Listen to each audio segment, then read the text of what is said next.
करचरण कृतं वाक्कायजं कर्मजं वा श्रवणनयनजं वा मानसं वापराधं विहितं विहितं वा सर्वमेतत् क्षमस्व। जय जय करुणाब्धे श्री महादेव शंभो। अर्थात हे भगवान शिव, हे मेरे काशी विश्वनाथ बाबा, आप दया के सागर हो। मेरे शरीर के जितने भी अंग हैं, मेरे हाथ, मेरे पैर, मेरी आँख, कान और दिमाग, यहाँ तक कि मेरे मुख से निकले शब्दों द्वारा पैदा हुई किसी भी प्रकार की गलती या किए गए कर्म जो मैंने जाने अनजाने में किए हैं, उन्हें क्षमा करें मेरे भोलेनाथ, उन्हें क्षमा करें। बस एक भक्त अपने प्रभु से और क्या मांग सकता है। जय हो काशी विश्वनाथ की। दोस्तों, आप सभी देख रहे हैं बनारस ट्रेवल सीरीज़ का तीसरा एपिसोड। इस सीरीज़ के पहले एपिसोड में आप सभी ने कानपुर शहर से बनारस तक की ट्रेन जर्नी देखी थी और उसके बाद हम सभी पहुंचे दरभंगा घाट, जहां हमने किया गंगा में स्नान। इस सीरीज़ के दूसरे एपिसोड में हम सभी बढ़े विश्वनाथ कॉरिडोर की तरफ, जिसमें मैंने आपको विश्वनाथ कॉरिडोर के स्ट्रक्चर के बारे में, यहाँ के एंट्री गेट्स के बारे में, मंदिर की पौराणिक कथा और इसके ऐतिहासिक महत्व के बारे में बताया था। और आप सभी को इस कॉरिडोर का वो पार्ट विजिट कराया जहाँ पर वीडियोग्राफी अलाउ है। उम्मीद है आपने ये दोनों एपिसोड एंजॉय किए होंगे। यदि ये दोनों एपिसोड आपके मिस हो गए हैं तो मैंने बनारस ट्रेवल सीरीज़ के ऊपर एक प्लेलिस्ट बना दी है और उसका लिंक आपको नीचे डिस्क्रिप्शन में व आई बटन में मिल जाएगा। आप वहां जाकर देख सकते हैं। हमारा आज का ये एपिसोड बनारस ट्रेवल सीरीज़ का तीसरा एपिसोड होने वाला है। तो चलिए इस एपिसोड की शुरुआत करते हैं। हम सभी के दर्शन तो बहुत अच्छे से हो चुके थे, लेकिन उसके बाद हमने प्लान बनाया कि हम यहाँ से अस्सी घाट तक की बोट राइड करेंगे। लेकिन जैसे ही हम मंदिर से बाहर निकलने लगे तो हमें ये सीन देखने को मिला। दोस्तों, जब हम बनारस विजिट करने पहुंचे थे तब यहाँ पर हॉट एयर बैलून फेस्टिवल का आयोजन हो रहा था। यह उसी का ही एक व्यू है।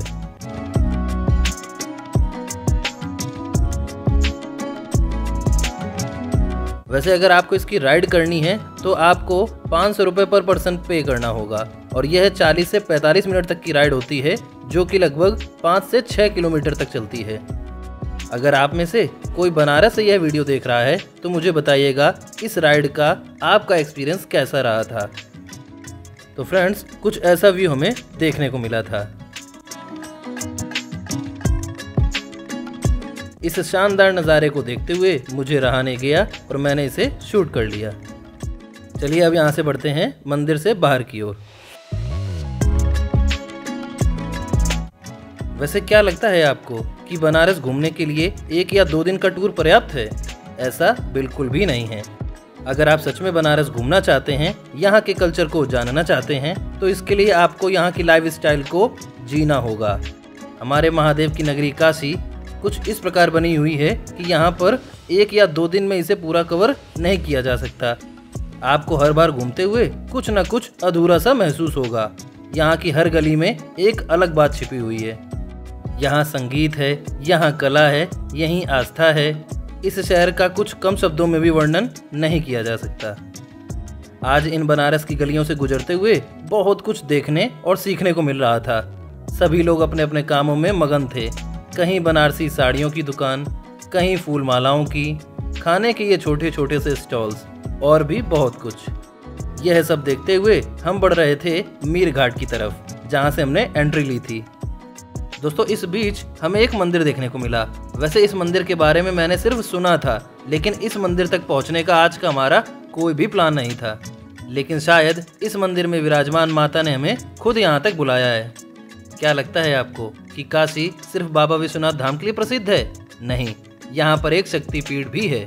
जी हाँ दोस्तों, विश्वनाथ कॉरिडोर के परिसर के ही पास स्थित है 51 शक्तिपीठों में से एक शक्तिपीठ, जिसका नाम है विशालाक्षी मंदिर। और ऐसा कहा जाता है कि यहाँ पर देवी सती के दाहिने कान के कुंडल गिरे थे। इस मंदिर के अंदर और मेन गेट के पास वीडियोग्राफी अलाउ नहीं थी, तो मैं ज़्यादा कुछ शूट नहीं कर पाया। वैसे सच बताऊं तो वह मंदिर भले ही आपको देखने में छोटा लगा हो, लेकिन वह 51 शक्तिपीठों में से एक है। जब भी आप में से कोई बनारस घूमने आ रहा हो तो इस मंदिर को विजिट करना बिल्कुल भी ना भूलें। चलिए अब बढ़ते हैं यहाँ से आगे की ओर।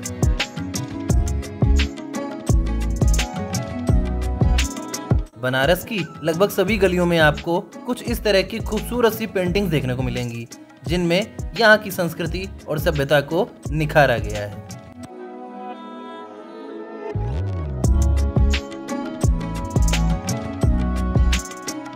कुछ ऐसी हैं बनारस की गलियां, आप देख सकते हैं।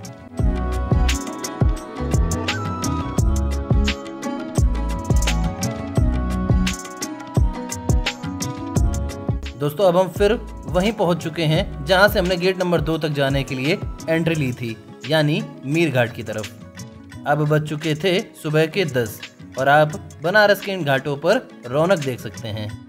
चारों ओर आपको कुछ भीड़ नजर आ रही होगी और हमारा सीन कुछ ऐसा था कि हमने समय से पहले ही स्नान भी कर लिया और बाबा के दर्शन भी।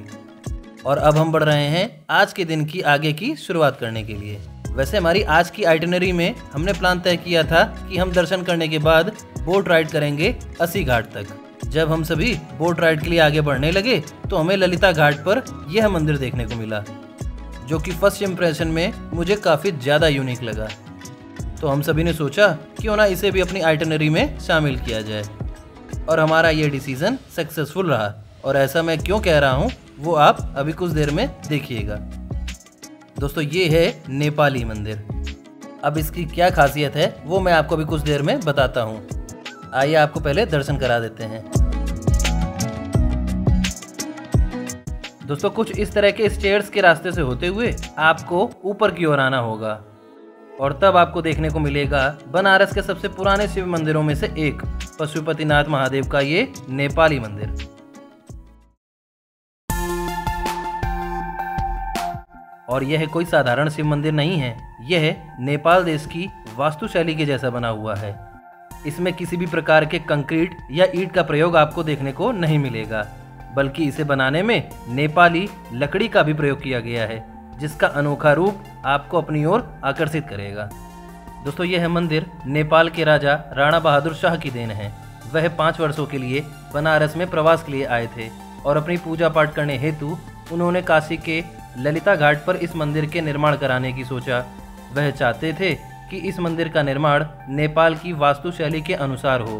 अपने जीवन काल के नेपाल के निर्वासन के दौरान उनकी मृत्यु हो गई। उसके पश्चात उनके इस सपने को उनके पुत्र ने पूरा किया। तो इस प्रकार इस मंदिर को बनने में लगभग 30 वर्षों का समय लगा। आज भी इस मंदिर की पूजा पाठ नेपाली समुदाय के लोग ही करते हैं और इसकी देखरेख की जिम्मेदारी भी नेपाल सरकार के पास है। दोस्तों जब आप इसे गौर से देखेंगे तब आपको पता चलेगा कि इसमें टेराकोटा यानी पक्की मिट्टी, लकड़ी और पत्थर के इस्तेमाल से इसे नेपाली वास्तुशैली में तैयार किया गया है। नेपाल के सभी मंदिरों की एक पहचान है कि मंदिरों के बाहर आपको एक बड़ा सा घंटा दिखाई देगा और मंदिर के एक द्वार की तरफ नंदी बैल विराजमान दिखेंगे। तो कुछ ऐसा ही सीन आप यहाँ भी देख सकते हैं। दोस्तों इस मंदिर को आप हूबहू नेपाल के काठमांडू शहर में स्थित पशुपतिनाथ मंदिर की प्रतिकृति कह सकते हैं। ठीक उसी प्रकार मंदिर के अंदर पशुपतिनाथ महादेव का शिवलिंग भी विराजमान है, जिसके अभी मैं आपको कुछ देर में दर्शन कराऊंगा। उससे पहले आप इस मंदिर के बाहरी स्ट्रक्चर को देख लें। आप देख सकते हैं कि इस मंदिर को बनाने वाले कारीगरों ने यूज की गई लकड़ियों पर कितनी बेहतरीन नक्काशी भरी है। चारों ओर आपको इन लकड़ियों पर बेहतरीन कलाकृतियां दिखेंगी, जो कि बेहद आकर्षक लग रही हैं।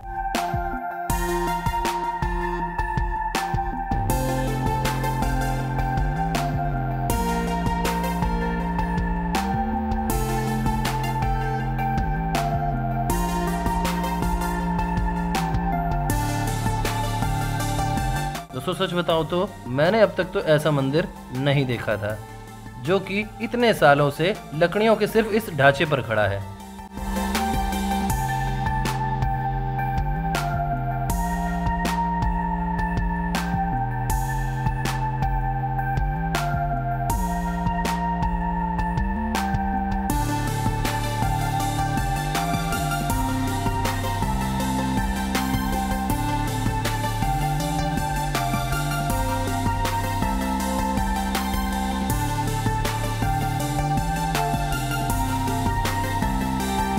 चलिए अब आप सभी को पशुपतिनाथ महादेव के शिवलिंग के दर्शन करा देते हैं।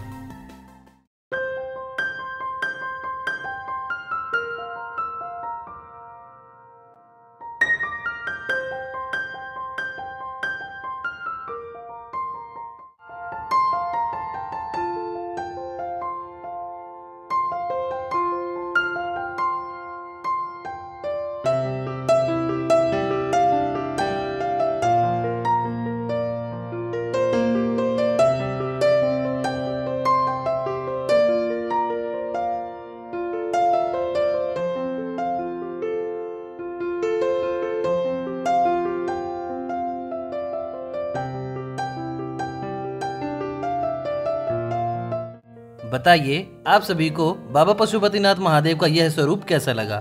कृपया इसके आंसर के लिए आप कमेंट सेक्शन में हर हर महादेव जरूर लिखिएगा।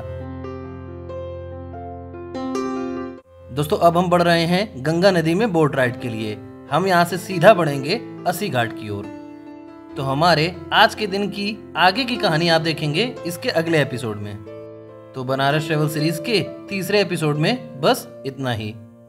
बताइए आप सभी को हमारा आज का ये एपिसोड कैसा लगा। दोस्तों यदि आपको हमारी यह वीडियो पसंद आई है तो कृपया इस वीडियो को लाइक और शेयर जरूर कीजिएगा। और यदि आप हमारे चैनल पर नए हैं तो कृपया हमारे चैनल को सब्सक्राइब जरूर कर लीजिएगा। मिलते हैं आप सभी से इस ट्रेवल सीरीज के चौथे एपिसोड में। तब तक के लिए बस इसी तरह सपोर्ट करते रहिए और देखते रहिए शिवराम कृपा व्लॉग्स।